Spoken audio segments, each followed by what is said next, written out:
Comenzamos ya este martes 26 de marzo. Cuando hablamos de hidratos de carbono, parece que automáticamente ya contamos con que nos va a engordar. Pero es que ahora hay que añadir otra pregunta. ¿Elegir alimentos con un bajo índice glucémico nos puede ayudar a adelgazar?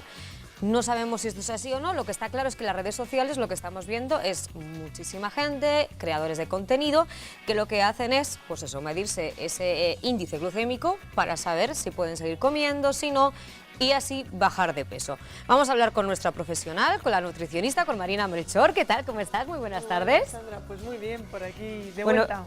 Ya era grande esta duda de hidratos de carbono. Sí.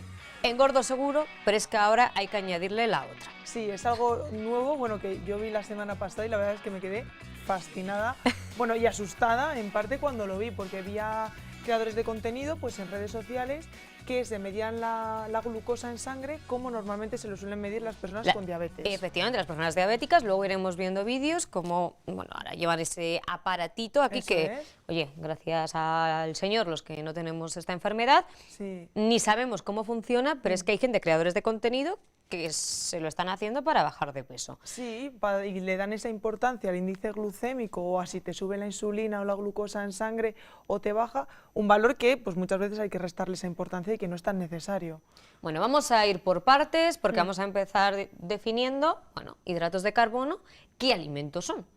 Hidratos de carbono. Hidratos de carbono tienen muchísimos alimentos, como tal, principalmente frutas, verduras, las hortalizas, también los cereales, arroz, quinoa, los tubérculos, y luego también encontramos hidratos de carbono en otros componentes en menor medida. Por ejemplo, los frutos secos tienen algo de hidrato de carbono, o después muchos procesados que podemos encontrar en el supermercado también tienen esos hidratos de carbono. Por ejemplo, un fiambre de pavo o muchos embutidos llevan hidratos de carbono que normalmente no los suelen llevar, o las fórmulas tradicionales no los suelen llevar, pero se meten esos hidratos de carbono a modo de conservantes y también pues, para darle más volumen a ciertos productos. Y fíjate, con el miedo que tenemos a los hidratos de carbono, y al final hidratos de carbono es que tiene brócoli. Eso es, el brócoli tiene algo de hidrato de carbono, no tiene mucha cantidad, dependiendo de la verdura, de la fruta de la que hablemos en concreto, pues tendrá más cantidad de hidrato de carbono o menor cantidad de hidrato de carbono. Marina, ¿y esto que dicen que los hidratos de carbono hay que tener cuidado con qué lo combinas? ¿Es solamente en algún tipo? Siempre pasa, dicen, no, si vas a comer hidrato, no comas proteína, o si no, con la grasa o con no sé qué. Eso es una dieta también que se llama la dieta disociada, que se ha escuchado durante los últimos años, que que no puedes mezclar los hidratos de carbono con las proteínas, con las grasas. Se ha visto que no tiene ningún tipo de beneficio sobre la salud, y como tal los hidratos de carbono los podemos mezclar con otros nutrientes o podemos no hacerlo, un poquito en función de las circunstancias. Sí que es verdad que, por ejemplo, las personas diabéticas, pues si combinan los hidratos de carbono con algo de proteína o algo de grasa, les va a bajar un poquito la glucosa en sangre, que en estos casos sí que nos interesa. En población general, pues es algo que no es necesario del todo. Y como dices, de población general, no tenemos ningún tipo de enfermedad, no tenemos que tener especial cuidado. ¿Cuál es la cantidad de hidrato de carbono que recomendáis que tenemos que tomar al día? Es que eso depende de muchos factores, depende tanto del peso como de la actividad física o del tipo de cuerpo que tenga esa persona, o también sus objetivos a nivel físicos o a nivel deportivos, u otro objetivo a nivel también de salud. Entonces dependen de muchos factores, como tal no hay una cantidad recomendada diaria que se pueda decir así de forma genérica o que yo pueda lanzar, porque al final también podemos poner en riesgo la salud de las personas tomando mi palabra, intentando cubrir, llegar a ellos, y que a lo mejor no es el caso de cada uno. Fíjate, con las grasas siempre hemos hablado, grasa buena, grasa mala. Sí. Con el hidrato de carbono pasa exactamente igual y parece que nos da como más miedo. Eso es, con los hidratos de carbono siempre se ha hablado que hay hidratos de carbono mejores, los hidratos de carbono complejos, pues porque tienen esta fibra, tienen algo de proteína, tienen otros nutrientes que son también muy interesantes, y luego los hidratos de carbono refinados, como por ejemplo puede ser el azúcar al uso que solemos consumir.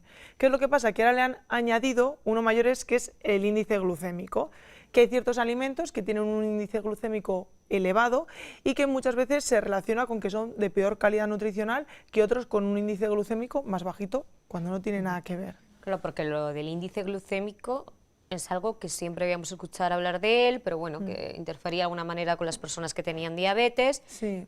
Pero ¿por qué se ha hecho esta relación de personas pues, que no tienen ningún tipo de enfermedad de llegar a mirar esto? Pues yo la verdad es que tampoco lo entiendo, porque ha sido algo que he Claro, porque tú dices, me voy descubierto. a poner a hacer una dieta y ¿en qué momento te pones tú a mirar el índice glucémico? Pues yo creo que va como todo por modas. De repente pues escuchas que alguien te comenta que hay que procurar hacer una dieta baja en índice glucémico, con un índice glucémico bajito, para evitar esos picos de insulina y de glucosa en sangre, y de repente pues hay personas que escuchan esto y deciden pues ponerse este tipo de sensores que son súper útiles para personas con diabetes, pero personas que no tienen esta enfermedad pues no es necesario que se los pongan ni que se midan esta glucemia. Y al grabarse y por ejemplo mostrarlo en redes, están generando una necesidad o un interés a nivel de población en general sobre este tema, pensando que puede ser más saludable, menos saludable o que puede tener importancia en su alimentación. Pues vamos a ir viendo unas imágenes ya para ilustrarnos todos de que de verdad de que hay creadores de contenido que sí que están haciendo esto. Vais a ver que el aparatito es el que se ponen las personas que tienen diabetes para controlar cómo tienen la glucosa. Bueno, pues estas personas lo están haciendo. Que encima yo, por ejemplo, he visto ahora... Pues para adelgazar. Sí, esta mañana he estado mirando vídeos, tal cual el que estamos viendo, y decían, por ejemplo, que el sensor era una aguja que se te clavaba y se te quedaba dentro durante los 15 días o los 20 días que duraba el sensor. Cuando esto es falso, la aguja lo que tiene es una sonda que lo que te hace es medir la glucemia, tampoco la glucemia sanguínea, sino la glucemia que está entre dentro de nuestras células, ¿vale? En ese líquido extracelular que nosotros tenemos en nuestro cuerpo. Entonces también es una glucemia que no es la glucemia real en sangre, que para las personas diabéticas es algo que también saben, pero que este tipo de influencer que le están dando esta importancia, algo que desconocen totalmente. ¿Y cómo relacionan ellos? Quiero decir, yo es que ahora mismo me pondría a medirme el índice glucémico y me daría una cantidad y yo diría, chico, pues no sé si es alta, si es baja, si es normal, si tal. Quiero decir que no tendría ni idea cómo usarlo para, en este caso, su objetivo, recordemos que es adelgazar, que no es una cuestión de enfermedad. A grandes rasgos, la glucosa en sangre pues está siempre en unos rangos de entre 85, 90 a 130, 40, un poquito en función de lo que hayamos comido, pero más o menos si no hemos comido nada, suele estar en ese rango. Después de consumir hidratos de carbono, estos hidratos de carbono los absorbe el cuerpo y la glucosa en sangre sube de repente. ¿Qué es lo que pasa? Que hay alimentos que hacen que esa glucosa en sangre suba mucho más rápido que otros, que hacen que la glucosa suba poquito. ¿Qué es lo que pasa? Que no únicamente influye un alimento que haga que suba, sino influye toda mi alimentación, incluso la actividad física que yo haya hecho ese día. Si yo ese día he hecho actividad física, me va a subir menos la glucosa en sangre que si no he hecho esa actividad física. Entonces son muchos los factores también que influyen en estas subidas y bajadas. O, por ejemplo, en personas jóvenes, en adolescentes que están también a nivel hormonal, hormonados y que tienen las hormonas todavía no están reguladas, ¿qué es lo que pasa? Que su glucemia también varía, porque depende también de su estado hormonal del momento.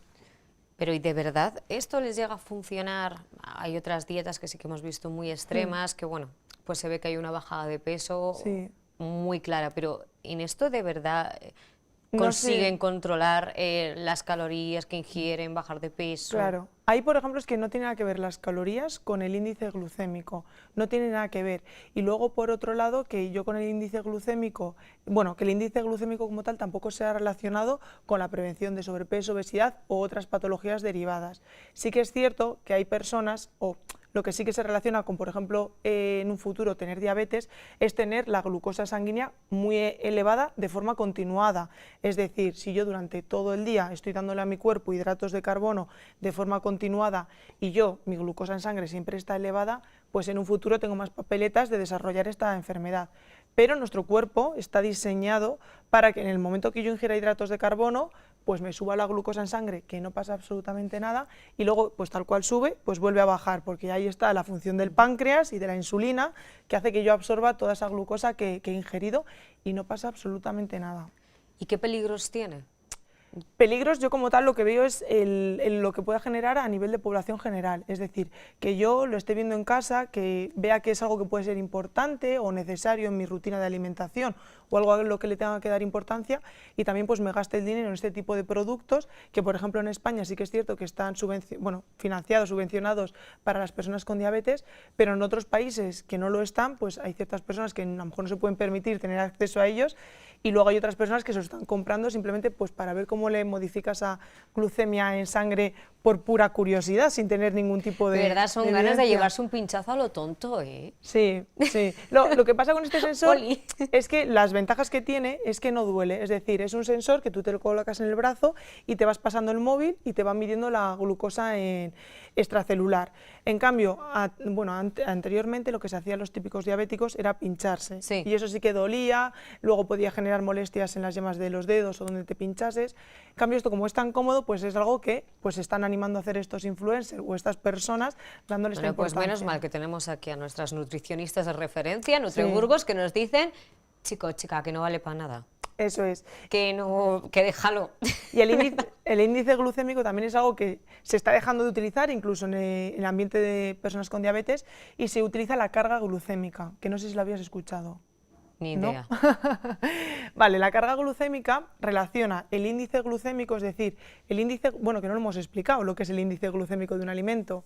El índice glucémico es la velocidad a la que yo absorbo 50 gramos de hidratos de carbono de un alimento. Por ejemplo, 50 gramos de sandía, ¿cómo lo absorbo yo de rápido? Que, por ejemplo, la sandía es un alimento que tiene un índice glucémico súper alto, pero ¿por qué? Porque 50 gramos de hidrato de carbono de sandía yo los absorbo súper rápido. Pero luego hay que tener en cuenta cuántos hidratos de carbono tiene una ración de sandía al uso que yo me puedo comer, porque para consumir 50 gramos de hidrato de carbono de sandía me tengo que comer una sandía entera. Y pocas personas hacen eso. Igual es demasiado, Sí, y entonces por eso se le da la importancia a la carga glucémica, que combina las raciones que yo me puedo tomar habitualmente y luego el índice glucémico. Y por ejemplo, la sandía, que tiene un índice glucémico muy alto, pues pasa a tener una carga glucémica mucho más bajita porque la ración que yo consumo es mucho menor respecto a la del índice glucémico. Pues Marina, muchísimas gracias por estar con nosotros en 8 Magazine. Próximo Nada. día a la pizarra, ¿eh? Ay, sí, para explicarlo todo Porque con las sube, baja gráficas. el índice glucémico para arriba, para abajo. No nos vendría mal una pizarra, Totalmente, la verdad, ¿eh? pero lo principal, que esto de medirse el índice glucémico, de verdad, que no tiene ningún sentido, si de verdad no estamos enfermos, no tenemos esa diabetes, lo podemos obviar, no es necesario para bajar de peso. Eso es, eso es. Y no hay que fiarse de lo que veamos en redes sociales. Mucho cuidado. Un placer tenerte por aquí. Gracias a ti, Sandra. Pues seguimos hablando, pero